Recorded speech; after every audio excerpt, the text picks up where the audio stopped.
And welcome to you all who, of course, because of the miracles of cyberspace, have all disappeared from my vision. So I'm going to imagine your smiling faces while I go through this. I've never fully adjusted to presenting by video, but I'll do my best. It's always nice to be in person when we can, but we're still all readjusting. So I'm going to be talking today about cannabis. And while cannabis and its effects and psychiatric implications is not particularly controversial in most of the medical world, in most, if not all, of the psychiatric world, it is controversial in the world at large.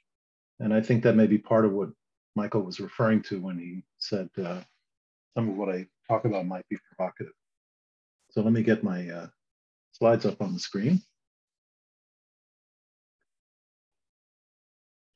Right, and I need a thumbs up from somebody that you could see that. Awesome, thank you.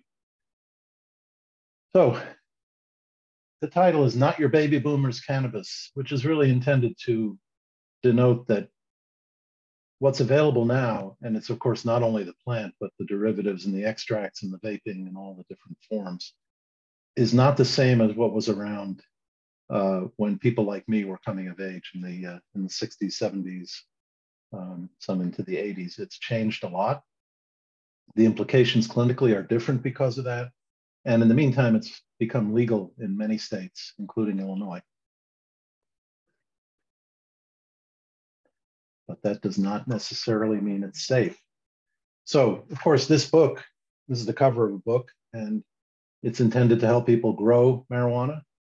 They call it marijuana. I'm going to talk about why I generally don't call it that. I call it cannabis. Talk about that in a moment. My answer to that would be everything, at least for anyone with a psychiatric disorder or any adolescent or young adult. This is the derivation of the title of the talk. We can all date ourselves by whether we remember this commercial campaign when Oldsmobile was trying to stay alive. I think this is back in the 80s. They were trying to convince young people that this was not their father's Oldsmobile. Well, this is not your parents' cannabis. For some of our young people, it's not your grandparents' cannabis. In any case, it's again, a way of indicating how much has changed, primarily in the potency of the THC in the plant. So along with the the myriad forms that are now available, some of which we have very little science about. If you simply are buying plant products, you're buying something that is anywhere from 8 to 15 times as potent as it was 30 or 40 years ago. So we're going to go way back in time. We don't have a wayback machine like Mr. Peabody and his pet boy. I suspect that some people who watched this cartoon in the 60s were smoking cannabis at the time, but I was too young not to watch it, but to use any kind of drugs. And I watched it sober, and it was a really great historical satire, if you're ever into that sort of thing. Okay, what about the wording? What about the language? So back in the 1930s, there was a guy named Harry Anslinger, and he was the commissioner of the Federal Bureau of Narcotics. And Mr. Anslinger was an overt and rather, in retrospect, very obnoxious racist. He made a name for himself by demonizing Cannabis sativa, that's the Latin name for the plant, using a colloquial name that is marijuana, the weed with roots in hell, responsible for weird orgies, wild parties, and unleashed passions. And the last thing we want is unleashed passions, right? He demonized it primarily by ignoring all the available science at the time that didn't support his personal views. Now, nothing like that has ever happened since the 1930s, but I'm sure people can recollect, things you've read about it, from the past. There's a complicated history associated with this, but basically he linked the plant not only with horrible side effects and disinhibition and society run amok, but also by the use of the word marijuana, he linked it to foreigners, specifically from Mexico. And this was part of a very highly racist attitude on his part that included in official government memos Mr. Ansingler had a propensity to use the N-word when referring to African Americans. This is an official government document. So because of that history, because of the racist associations, the xenophobic associations with the word marijuana, I always refer to it as cannabis, which is the scientific name for the plant. Okay, you might have seen these guys before. That's in the first color picture on the top left, that's Chong on the left, Cheech on the right. And then there's a more recent photo of Tommy Chong, who went to a low security federal prison for distribution of cannabis before it was legalized. And he ended up going to prison because it turns out several members of his family were involved in his business as well. And he basically took a plea bargain that, you know, he would serve time so none of them had to go to prison. He was a family guy. And these are the two of them more recently. I think this last photo is since Tommy got out of prison. So what else has changed about cannabis since the 70s? In the 1970s, you could get an ounce of weed for about $20, maybe 30 or 40, depending on what metro area you were in. In 2021, the national average was $265.58, and this year so far, $351.63. So why has the price gone up so much? If anything, illegal products are much more expensive than legal ones usually, but these are prices at dispensaries, these recent prices. Well, the reason the price has gone up so much is because you get what you pay for. It's because the potency's gone up. And this, we think, and there's going to be some interesting science that contradicts this that is really hot off the presses. But the better established science so far is that the ratio of THC to CBD in the average plant available for consumption or use has jumped drastically. So that means more THC, which is a known psychogenic substance, and less CBD, which probably does have fewer, if any, psychogenic properties, psychoactive properties, and in fact has perhaps some genuine therapeutic uses around sleep, around anxiety. There are even some controlled studies that they're small studies, but they are well designed, and they indicate that CBD can be an augmenting agent to antipsychotics in schizophrenia, that some people with schizophrenia do a little bit better if they take CBD in addition to their antipsychotic drug. It's not at all a widespread practice yet. I'm not sure it's justifiable for it to be widespread, but there is some science to suggest this. But the increasing number of negative effects of cannabis, particularly among young people, seems to most tightly correlate with this curve. That is, there's more THC in the product and there's less CBD. So the assumption based on this science has been that CBD is actually protective against some of the negative effects of THC, and perhaps even against some of the intoxicating effects of THC. So that's what we've been kind of working with over the last few years. And then this week, I made this slide yesterday. This study was actually released 3 days ago. And thanks to Dr. Viner for calling it to my attention. So there were researchers based at Johns Hopkins, University of Washington, that's Washington State, and Washington State, that's in Washington State, and then also Washington State University. They found greater psychoactive and cognitive effects from THC extract when it was administered with CBD than when administered with a placebo. So this is exactly the opposite finding to what we've been working with, and you know, about which there is also some pretty well-established science. This is new. It's a small study. It's, you know, it's not something to base a sea change in practice on, but it is interesting. And rather than follow the advice I got on the first day of medical school, which was that if you can't be right, be definitive, I think I'd rather be right. And I'd say the jury is at least considering this new data before we reach a conclusion about it. Some of the other data I'm going to show you has been repeated and well established, and there's been nothing yet to contradict it. So we can move on with that. But basically, the take-home message of this is there's more to learn. There's always more to learn when it comes to the brain. Brains are very complicated. As much as we'd like them to be simple, they're just not. Okay, so I'm going to, for anyone who hasn't been exposed to this, I'm going to give you a 2 to 3 minute tutorial on what's called a dose response curve. So this is from pharmacology, and it's a very simple concept, which is that the more you take of a drug, the more effect you get. It's pretty straightforward. If you look at this curve, can you guys see my cursor here? Can someone give me a thumbs up? Great, thank you. Okay, so this curve, as the dose increases, the response increases. And then up around here, you can give more of the drug and you don't get more response. It kind of maxes out. So that's all that curve means. That's a dose response curve. So if you give somebody a single chemical and it has a fairly simple action to do anything, there's going to be a curve that somewhat resembles this for most drugs. All right, now this gets complicated when it comes to cannabis. And why is that? Because cannabis isn't just one chemical, it's a plant. So if you have 3 chemicals in your plant, you have 3 different dose response curves, and they're not going to be identical.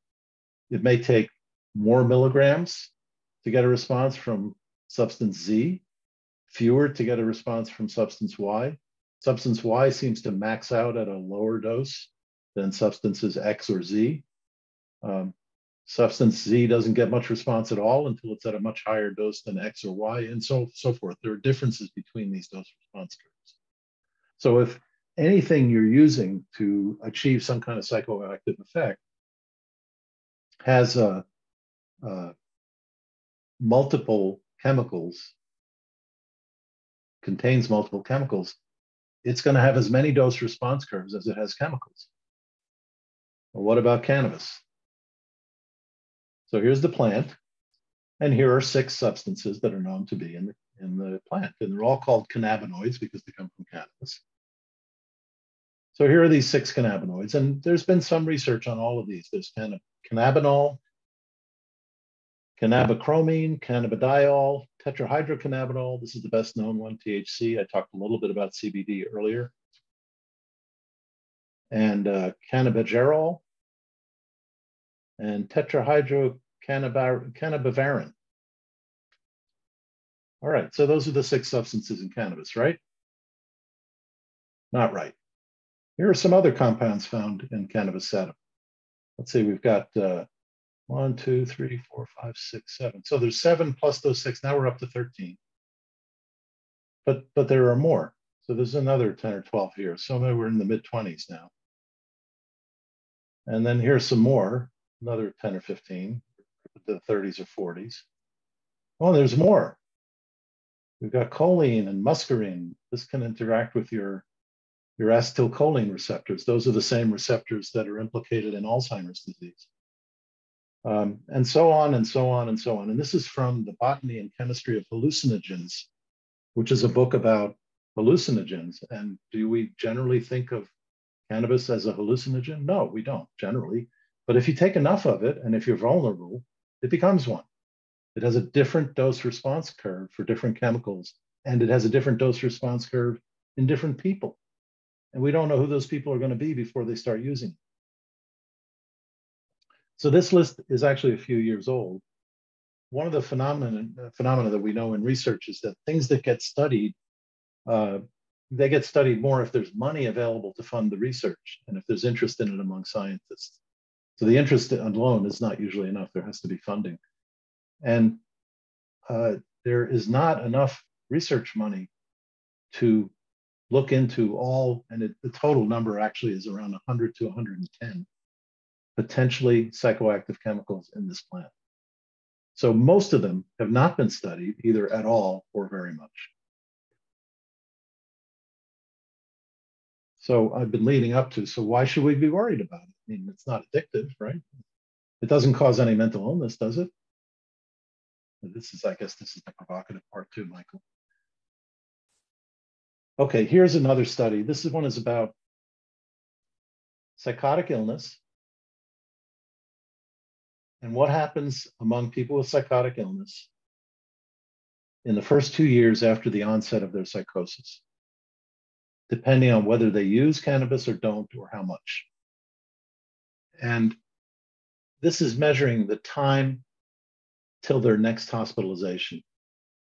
And to summarize this slide, basically, the more you use, the sooner you're going to end up back in the hospital.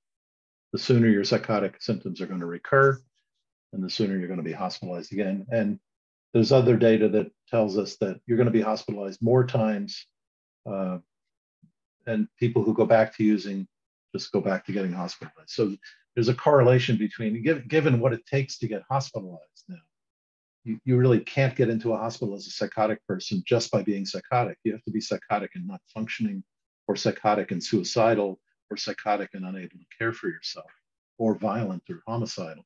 So it's not just that it aggravates the symptoms, it aggravates the symptoms to the point of requiring hospitalization, because there's lots of people walking around psychotic who would never get admitted to a hospital even if they wanted to be, because insurance and Medicare and Medicaid won't pay for it unless they're actually not functioning. There's another study. Young people who smoke or use cannabis have a higher rate of self-harm and a higher mortality risk when they have mood disorders. It's not very good.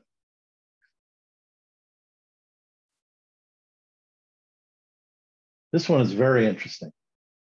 So this is about people who use cannabis recreationally, not necessarily daily or heavy users, just use it periodically, every couple of weeks, every month. And they found that their driving performance was impaired even when they're not high, compared to people who don't smoke at all.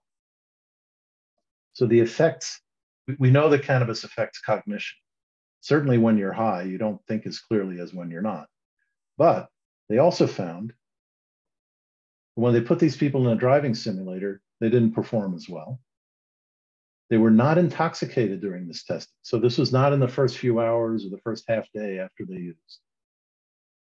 The impairment was primarily localized to people who started using earlier in life, before age 16.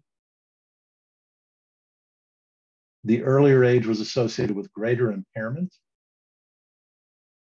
And the statistical analysis, it's called the covariate analysis, indicates that impulsivity influences the performance differences. So the more impulsive young people were more likely to have these reactions to using between uses, not just right after using.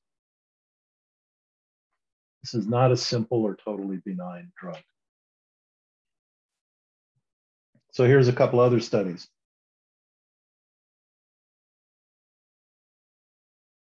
Using cannabis is associated with a higher risk for psychosis. Very roughly speaking, if you used in 1975, there might be a 1 to 1.5 to 2% likelihood that you would start to hallucinate, become paranoid, have acute psychiatric symptoms. If you used regularly, even, it didn't go up much from there. But if you use regularly now, depending on the study, there's between a 10 and 15% chance that you're going to develop psychotic symptoms. And many of those who do, they don't reverse when you stop using. So basically, it says that this drug, for a significant and unpredictable number of young people, is activating an underlying vulnerability to psychotic illness. And sometimes it can't be deactivated. It's a very powerful finding, and we're seeing it all the time. We see this at Yellow Brick on a regular basis.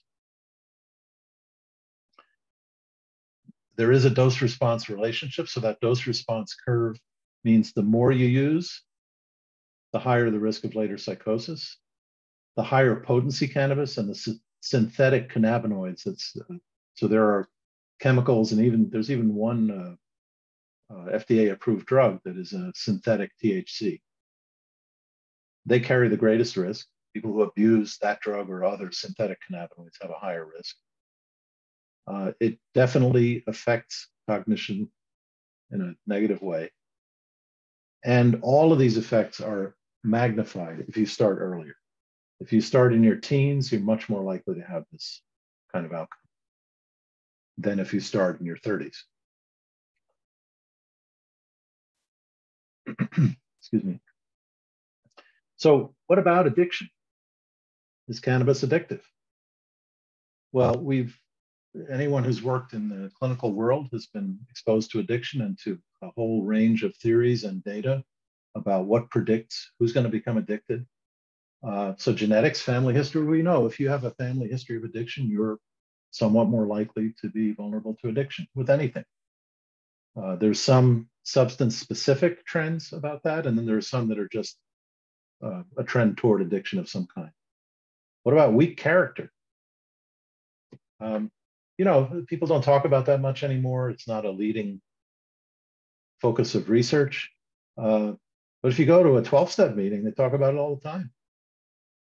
Character defects. I mean, I use the word weakness, but they're talking about character defects and trying to repair them and fix them. What about non-substance related psychiatric diagnosis? Does that make you more likely to become addicted? Well, probably yes, depending on the diagnosis. Nurture, upbringing, parenting. Is that influential on addictive risk? Most likely, yes. Trauma? Absolutely. There's plenty of data to support that. Epigenetics, for anyone who hasn't heard the word or isn't familiar with it, epigenetics is the way that environmental stress modifies our genetic code. And the way it modifies is it changes the way that RNA reads our DNA and therefore changes the proteins that are made by the RNA and changes the way our cells function. And the most profound effects of epigenetics that are relevant to this conversation are on the brain. Actually, a very disproportionate percentage of our genetic code is about the central nervous system as compared to some animals that have smaller brains. We have really big brains. We've got a lot of genes devoted to brain function and brain anatomy. So all of these are factors, but none of them is the most statistically predictive of addiction. There is one factor, not on this slide, that is the single most predictive factor about whether you're going to become addicted to a substance. So I want you to make, since we got such a big group and we're all on video, we can't do this interactively, but just take a moment, make your own prediction, and then see how it compares to the slide. I'll give you a few seconds.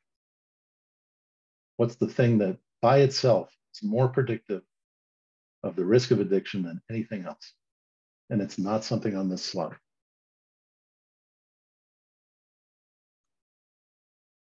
It's very complicated.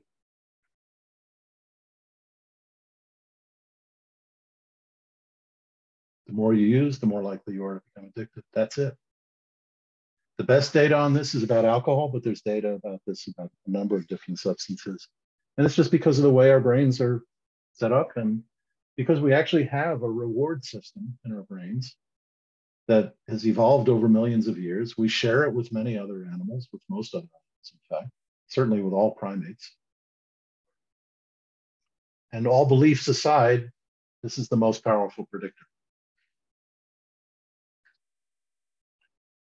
So there's a brain. Each of us has only one of these. We all have that powerful reward system. This is a dopamine molecule, a model of one.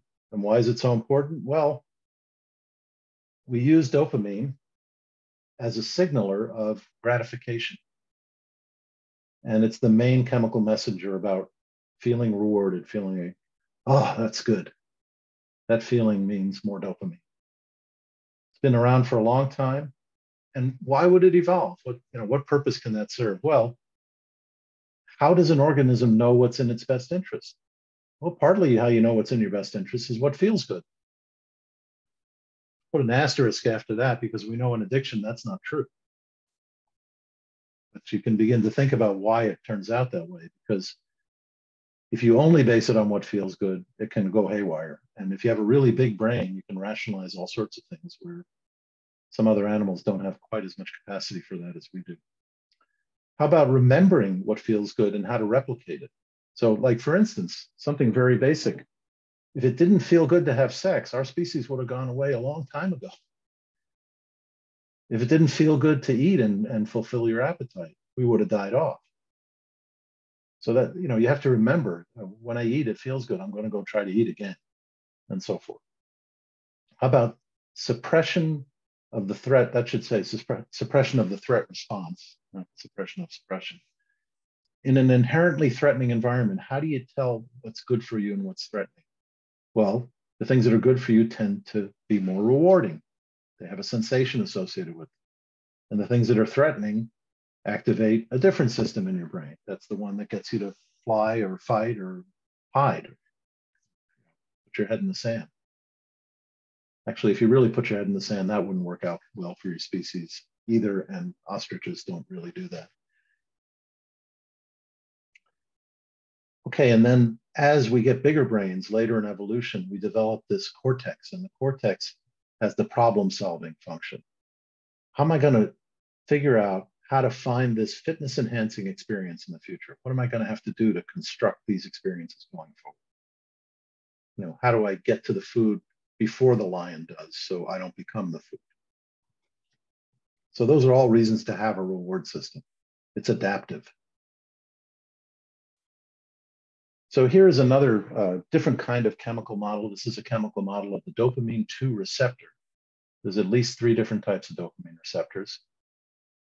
It interacts with that dopamine molecule. It plays an important role in the reward system. And there's a researcher named Kenneth Bloom, who some years ago did a lot of work trying to figure out this D2 system. And he came up with a term called reward deficiency syndrome.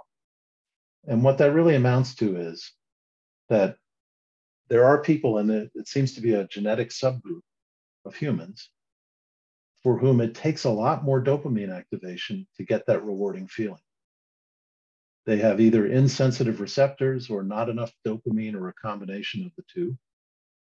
And unless they can do something to enhance their dopamine activity, they go around feeling unrewarded all the time. And this has actually led to a shift in the terminology. So the American Society of Addiction Medicine has over time begun to adopt reward deficiency syndrome as the terminology instead of addiction, because it's a more neurobiologically based term and it's kind of directly descriptive of the vulnerability that leads to the more you use something, the more likely you are to become addicted to it.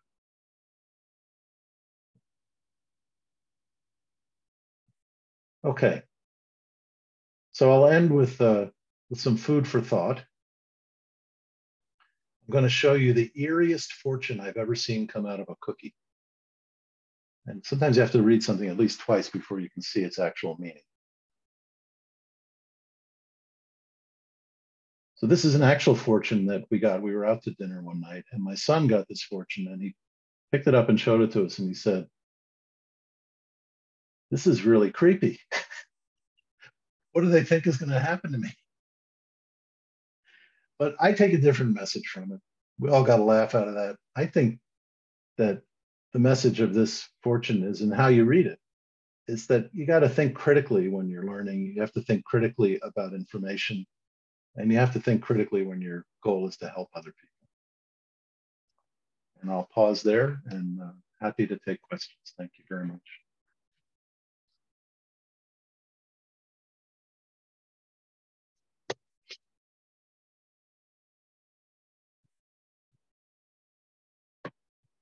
We'll just wait a few moments and let some Sure. questions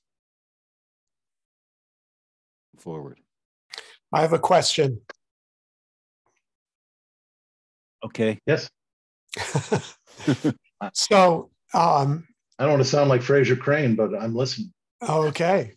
So here's my question. I know many young people, adolescents, as well as young adults, and occasionally their parents who say that, well, medical marijuana must be A, safe, and B, okay to use to treat my fill in the blank, anxiety, depression, because it makes me calmer, it mellows out my mood, etc.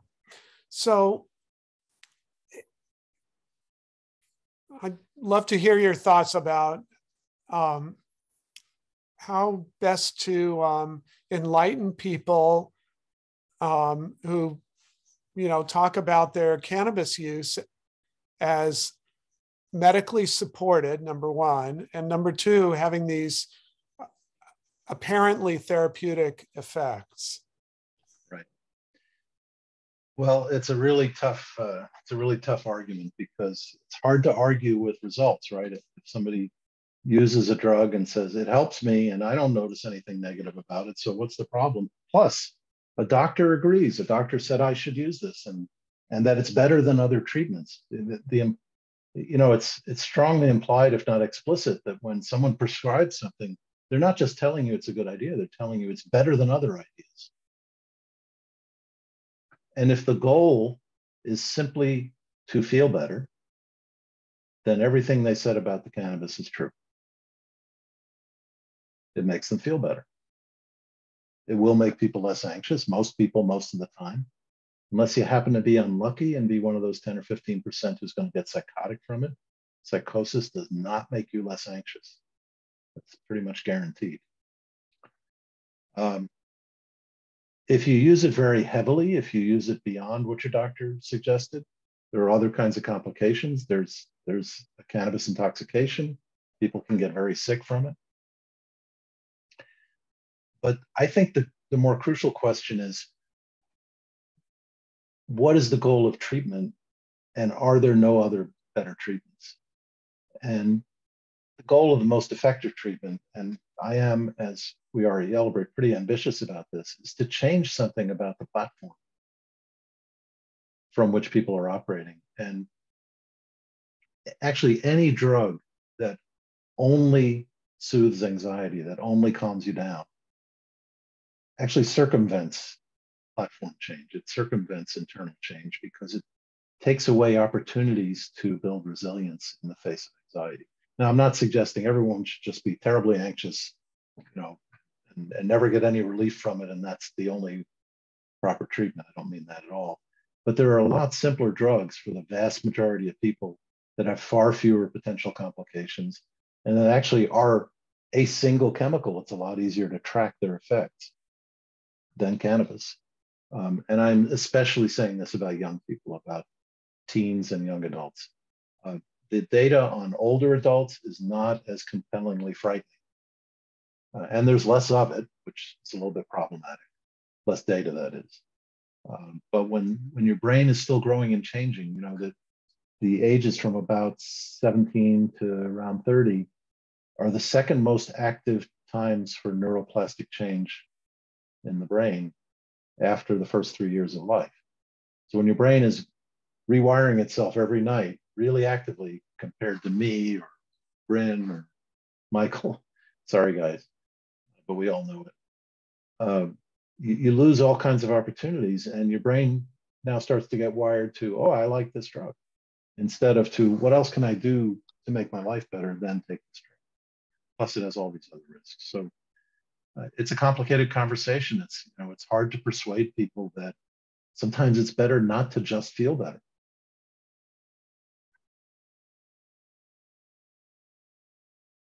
I have a question. Yes. It's two parts, actually.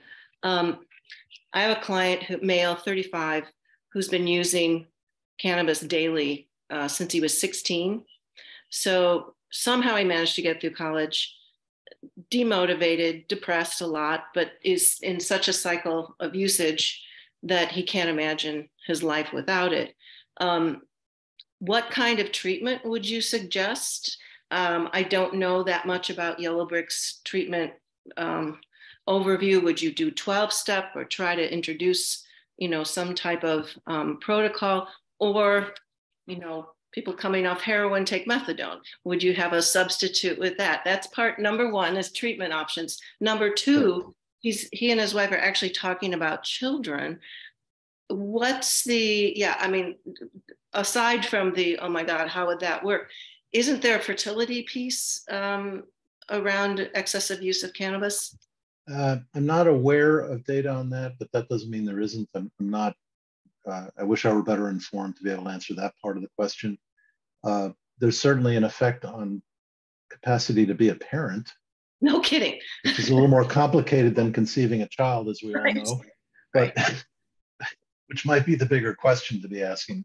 But I'm not, if there is fertility data, I'm not aware of it. If anyone else is aware, please feel free to chime in, but I don't have that at my fingertips. In terms of treatment, this is definitely something Yellowbrick does. In fact, we have a regular stream of, not the majority of our clientele, but But wouldn't he be too old? Subgroup. Not really necessarily. Our criteria are more based on stage of life than on chronological age.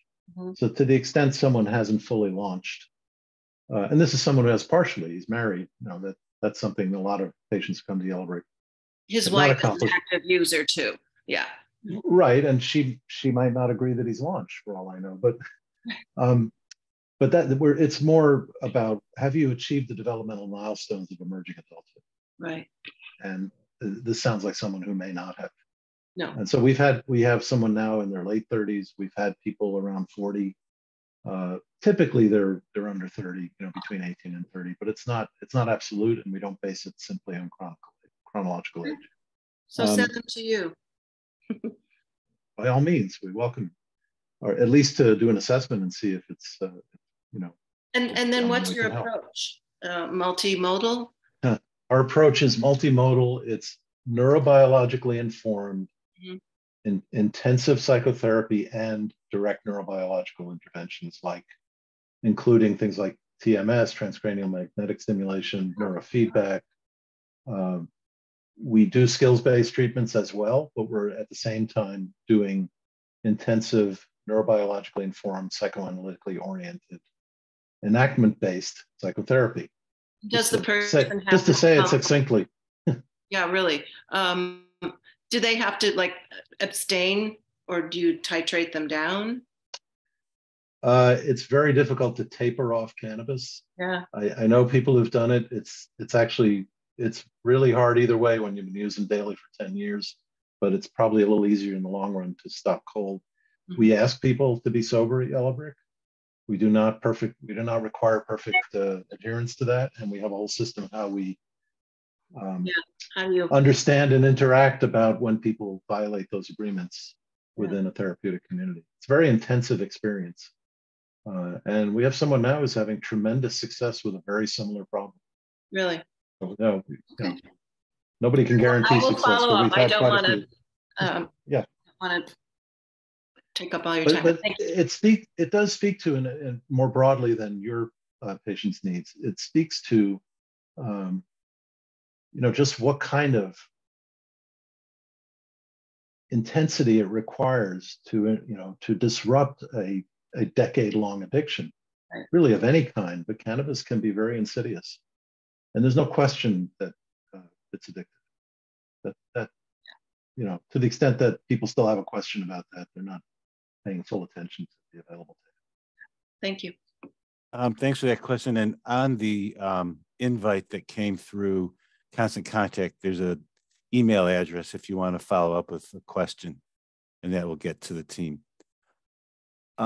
Suzanne Simons asks, what's the relationship between relationship of dopamine deficiency or reward deficiency in kids with ADHD? So it's a factor. They definitely are processing dopamine differently, and they're getting their gratification in kind of shorter, intensive bursts. And there is a correlation with addictions. The people with ADHD are more likely to become addicted because they will seek out, if they can't find experiences that are gratifying for long enough or intensively enough, then they start seeking out other means, which often involve various substances. So they're interrelated. And we do, among other things, provide, there's actually a supplement that came out of Dr. Blum's research. It's called Synaptogen X. And it's a combination of B vitamins and some other supplements. It's I don't think Synaptogen X requires a prescription, but you do have to order it from them. It's not available on the pharmacy shelves. And it actually has been shown to enhance the effects of sobriety approaches with people who have addictions. but we also use it for people with ADHD for a similar reason. It helps people to create more dopamine and more of those D2 receptors.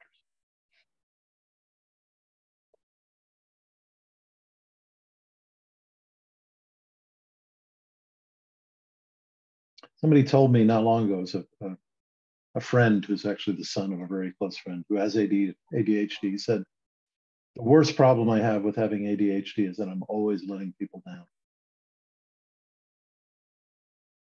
And somebody who walks around feeling that way wants to feel better.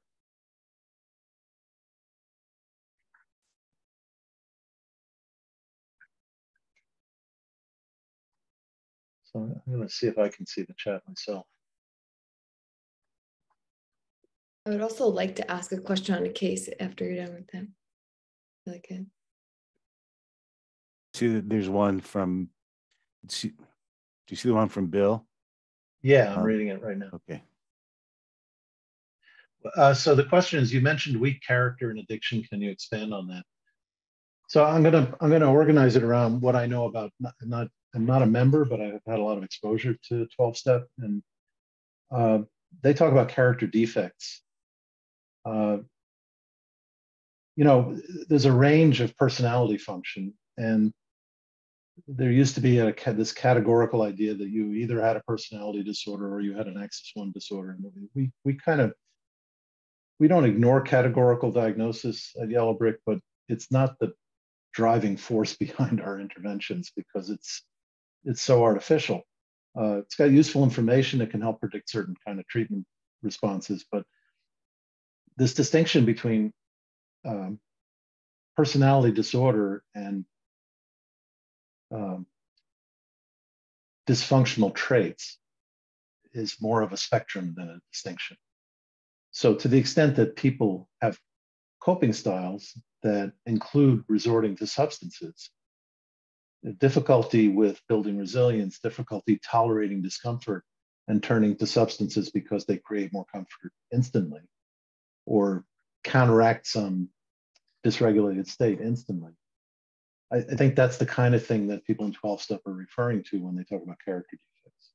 This is not so much a state that I'm in, it's a trait that I carry that makes me more vulnerable to picking up that next drink or picking up that next joint or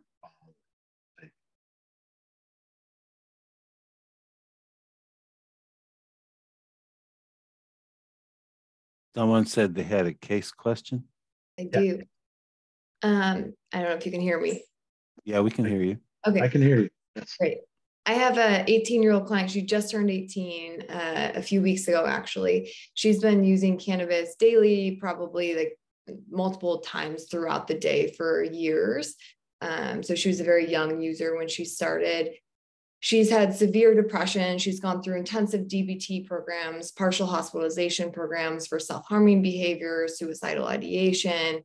She's tried probably 10 to 15 different like SSRIs, SNRIs, like atypical antidepressants. She's kind of like this like mystery to psychiatrists.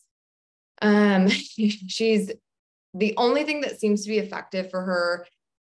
She's severe like social anxiety, severe self-harming behaviors is weed, right? So, or cannabis, right? So she just turned 18 and her mom is now like allowing her to like smoke in the home as long as it's safe, as long as it's not coming from like, cause she was like buying it where her mom didn't know she was buying it, right? And so she was getting really bad like nausea, and that scared her and she stopped for a few weeks and now she's restarting, but based on like very like smaller doses that her mom is administering essentially. So it's like a harm reduction kind of model that mom is trying to embrace, which at this point sounds like a desperation model too. Right, it does. And at this point I've supported it because of the fact that all these other medications, like she's tried actually like one of the medications she tried created psychotic symptoms for her, and not weed, but it was like a different kind of medication for her. She's tried like ketamine. She's tried so many different things. She's had an eating disorder and now she's like, her weight has, I work with eating disorders specifically. So her weight is now restored and I'm now continuing to see her individually. I have a suspicion that she has autism. She doesn't want to go through testing again. She did it once. Yeah. So I guess my question is like, is this like where would you go? Right. Cause I feel like at this point, like I'm pretty like neutral about I'm not like someone who's got like extensive knowledge, but also it seems like this is the only thing that's like keeping this kid alive at some points, because of like the severe like suicidal ideation. And they've tried like 10 therapists, 15 different medications, psychiatrists, right? Programs, ketamine. So at the risk of sounding self-promoting, you just described the modal yellow brick patient. This is who we primarily work with. Yeah. Now, it's also true that not everyone has access to everything yellow brick can do, but we can often accommodate that, some kind of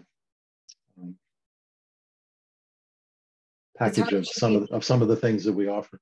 But regardless of that, this sounds like someone who would benefit most from an intensive and comprehensive treatment, yeah, whether it's us or somewhere else. Because for anyone to say the only thing that keeps me alive is this drug, that's kind of a pessimistic long-term outlook. For sure. And she is almost certainly, impacting her brain in a negative way, despite the fact that I understand it's an act of desperation and other things have not been affected. I don't want to assume this, but has she stopped the cannabis for every one of these medication trials completely? On and off. She was not. So a big goal that we've had is to be honest with parents and with me. Yeah. And so she's gotten to the point where she's like finally being honest with us, and the parents would way rather her be honest and like be using cannabis from a dispensary and researching all the different things than like what she was doing in the past. So I feel like we've gotten to this place of stability. Now she's 18 and she's like, I'm good. This is great. Like, I don't need anything else. She's absolutely denying that she will ever go to a higher level of care again, because she felt that like increased her symptoms before, and like rupture the relationship with her parents. Well, I mean, that may be where she's headed because she's decided it, and there's not much anyone can do about that once she makes up her mind. But unless, parents, sometimes the only way people make better decisions is by parents imposing their own boundaries of what they are willing to support. But not all parents are willing to do that. I understand they even have some empathy for their motivations, though I don't always agree with their actions. Yeah. I mean, a person has decided, that's it, I'm not doing anything else, and they just not do anything else. Yeah. But people can change their minds. Yeah. And this is the most rapport I think she's ever had, and we've worked together for like over a year. So I'm hoping that like the slow burn will be effective. So. Yeah. I'll say one other thing about this, but it's more broadly about, particularly about heavy cannabis users. People don't actually change something inside without being disrupted. Mm-hmm. If you think about any, all the major accomplishments in your own lives, to be a person interested in this kind of talk, you have to have accomplished something to be in the kind of line of work where you'd want to even pay attention to this for an hour. You don't accomplish those things just by, breezing your way through them. Somewhere along the line, something hurt. And people who want to change something that's profoundly negative or destructive in their lives have to be willing to be disrupted. They don't have to like it. They don't have to want it. They have to be willing.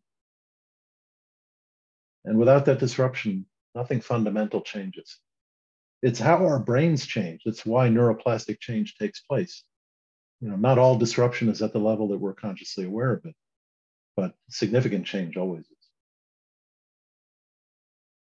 So, I mean, can you say something about the brain's process of recovery? Yeah, if someone's been a heavier, or if they use in a damaging way, what's the process of recovery for the brain? Yeah, I should probably add a slide to this presentation, because one of the other effects of cannabis is that it interferes with the formation of myelin, which is it's kind of the insulation on the wiring of the white matter of the brain. Gray matter doesn't have myelin, white matter does. And in order to grow new connections in the white matter, you have to be able to build myelin. and it's harder to make myelin if you're a regular cannabis smoker. So the very process that can heal your brain from some of the damage that cannabis does, which is slowing that whole process down, is inhibited by continuing to use it. And, you know, obviously the best cure for that is sobriety. Sobriety alone has tremendous benefits. It is very difficult to achieve. Can't be achieved alone. I've almost never seen anyone accomplish that. I won't say never, almost never.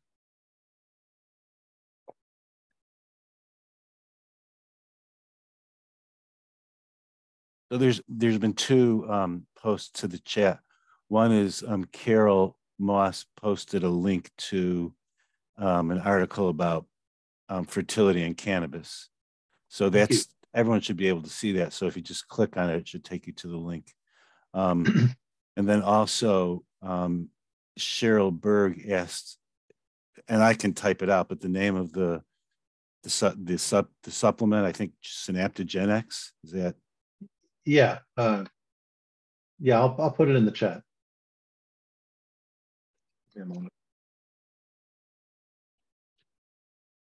Or can I do that? I'm going to send it to you, Michael, because I don't see a way to send it to everybody. Might not be able to as the speaker. I don't know. That's right. There you go. Michael will test that.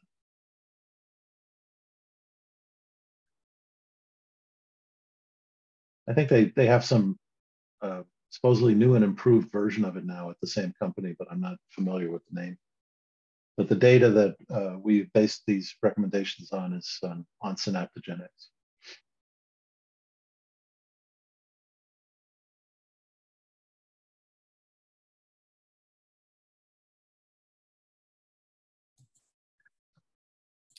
Dr. Barron, while others are maybe thinking about the next question to ask, I just wanted to check in with you that we'll be able to make the slides available in a follow-up email. Yeah, absolutely.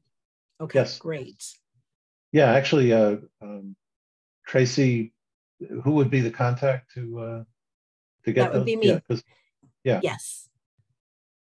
And so in the follow-up, I'll attach the slides. I'll include any links that we've talked about thus far. And that should come out, if not tomorrow, by Monday.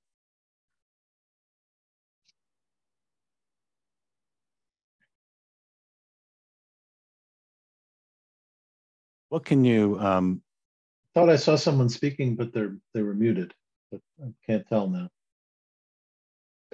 Maybe not. Go ahead, Michael, sorry.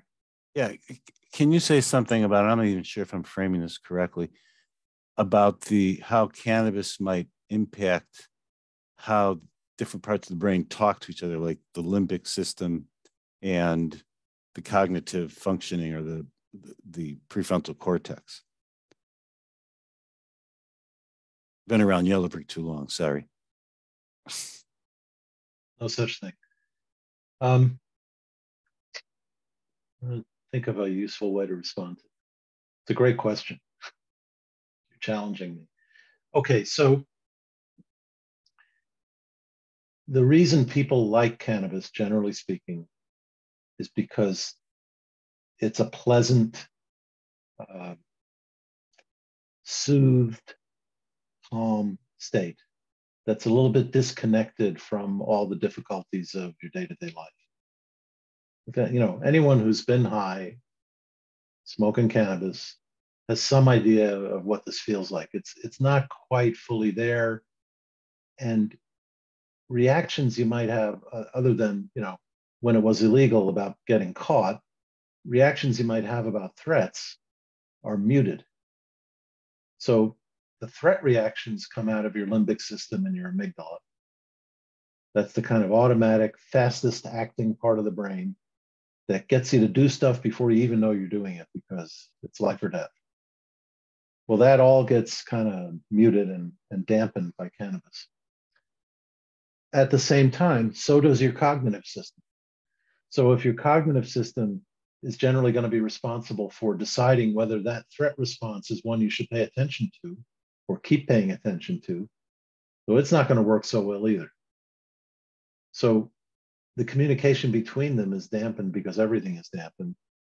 And you have less capacity to respond to realistic threats. You have less capacity to think through problems. And the other thing that happens with chronic use is you have less motivation, you have less energy, you have less desire to get out of bed, get out of your apartment, get out, be with people. You become, to use a stereotype, you become a basement dweller. And down in the basement, there aren't that many threats either. And we are a species evolved to avoid threats, just like all species. You don't evolve to avoid threats, you don't evolve, because the threats eat you. You smoke, I guess you don't have to worry about being eaten.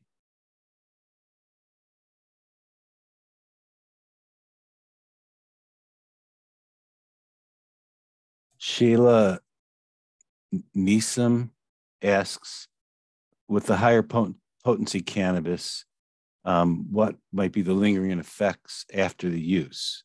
Is there a cannabis hangover? What kind of lingering symptoms? That's a good question. The most compelling and worrisome lingering symptom is paranoia, psychosis, hallucinations. Once those get activated, they don't just simply fade away necessarily. They do for some individuals, but the trend increasingly is that the higher the potency, the more likely those are to get activated, and then sometimes they just persist. And what's really interesting is the number of people we see who have that experience and keep smoking. They keep using, they keep vaping, they keep eating the gummies. Because even though they're hallucinating and paranoid, the immediate effect of another dose is that they calm down. So at the same time that they're continuing to provoke these really serious and potentially disabling symptoms, they keep using because the immediate effect is that they feel calmer and more mellow. So the threat of the psychosis is muted too. And it's a spiral, a really bad downward spiral.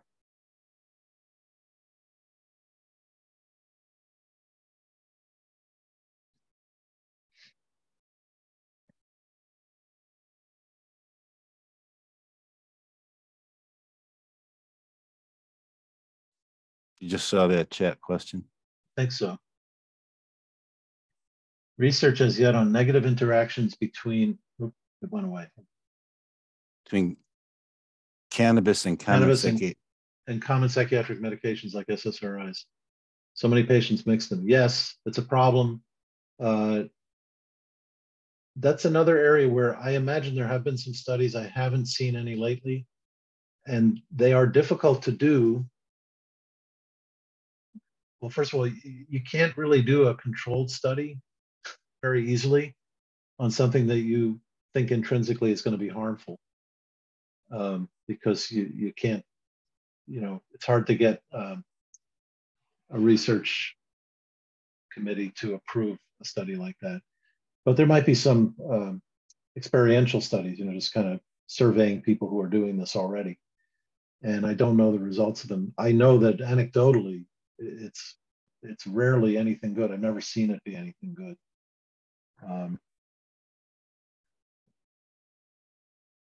One of the problems is because of the number of chemicals in the plant, if you're using the plant as your source, for every one of those chemicals, there's a potential interaction with the prescribed drug, which is one chemical.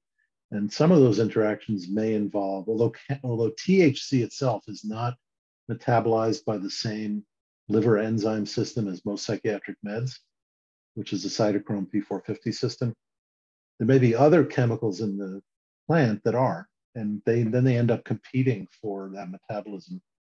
So in that way, they could affect some of the psychiatric meds.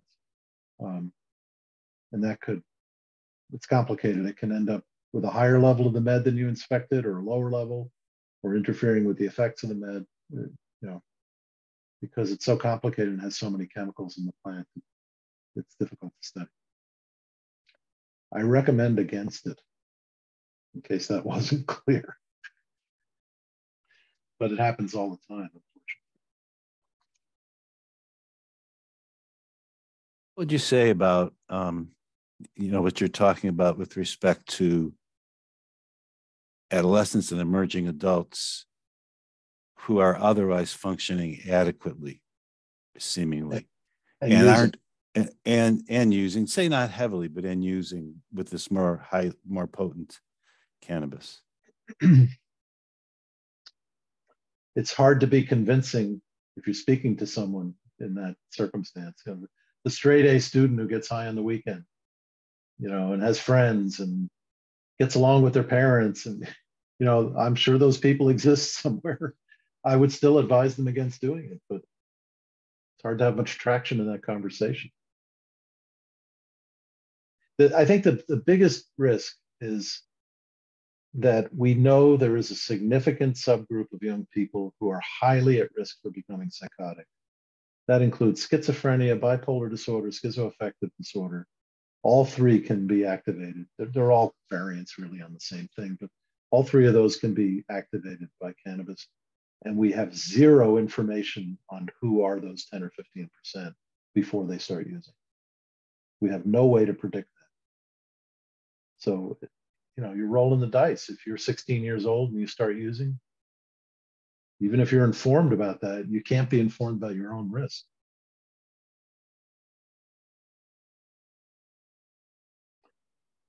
I highly recommend a book by Robert Sapolsky, which is only loosely related to this conversation, but I'll tell you how in a moment, called Behave. It's his magnum opus. It's a huge book, very readable though. He's a very good writer. He's the guy who wrote Why Zebras Don't Get Ulcers, and he does his research on, or he used to, on baboons in Africa. And he's really a stress hormone researcher, but he's written a lot about evolution. And he has an article about adolescence. And the first paragraph of that article was spectacular. I wish I could repeat it verbatim, but it's something like, adolescence is the time when people are most likely to fall in love, start a revolution, invent a new religion, the risk taking. And the risk taking partly because their frontal lobe is not fully developed. So try to have this conversation with an average 16-year-old of why it's not such a good idea to smoke cannabis. Very difficult. Part of their job is to do something different than people like me are doing because I'm older. It's a developmental task.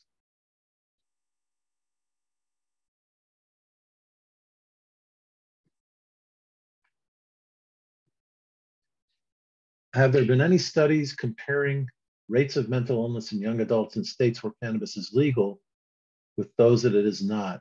I wish there have been. I'm not aware if there have been. It still may be a little early because it takes years for these illnesses to evolve. And the legalization has really only started within the last 5-7 years, roughly. Maybe a couple states a little longer than that. But I would expect that we're going to see differences. But of course, something being illegal doesn't stop people doing it entirely. So who knows?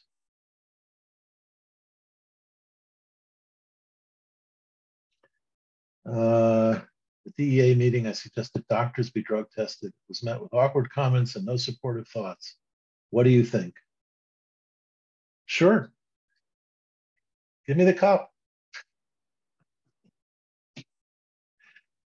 I mean, I can easily picture the awkward comments, but I don't see a problem with it.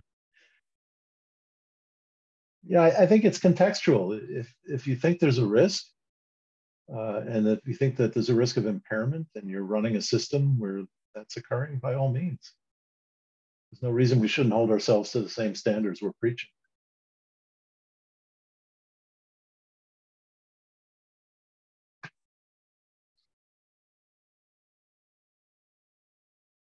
This is just an acknowledgement of the developmental tasks of adolescence and the challenge of discussing inherent risks associated with cannabis use, as their work is to challenge and try things and take risks. Yeah. I mean, there are plenty of risks you can take without ever touching this stuff, but we do live in the real world and people are going to do it.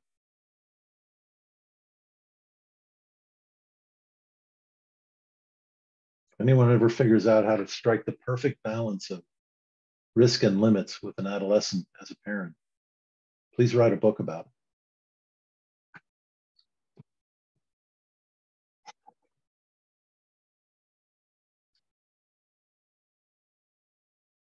Other questions or thoughts, comments?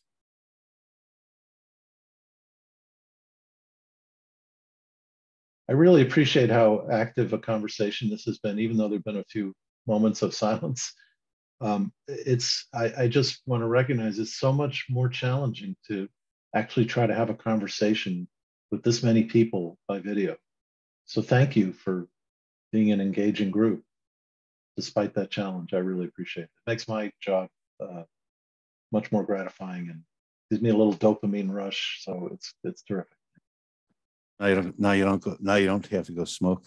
That wasn't high on my list, unintended. All right. Thank you, everyone. And I want to just, as we end, just remind you that on March 19th, I think is the date. March 15th is our in-person panel looking at the difference between video and in-person psychotherapy. And then preceding that, there'll be an open house at Yellow Brick at 4:30 for Synchrony. So we hope to see you there and hope to see you stay with us as we go through this series. Thank you very much, Dr. Barron. And we hope to see you in person soon. Thank you so much. Take care. Thanks, everybody. Take care. Thanks, Tracy. Thank you, Tracy. Well done, Dr. Barron. Appreciate it. Thank you. I thought I saw Jesse trying to enter the chat. I messaged him, but I don't know if he's still on. You know, there he is. Everything's moving around. There, okay, he just turned off his mute. I am on. There you are. It looked like you were trying to either type or say something, but I wasn't. I didn't No, want to disconnect. I was just trying to figure out the things. Okay. All right, I'm going to end the Zoom Thanks unless again. anybody has any other questions. All right, good work, guys. Thank you. Good job. Have a Thanks, good night. Michael. Bye-bye. Take care. Bye, Dr. Bye. Viner. Bye, everybody.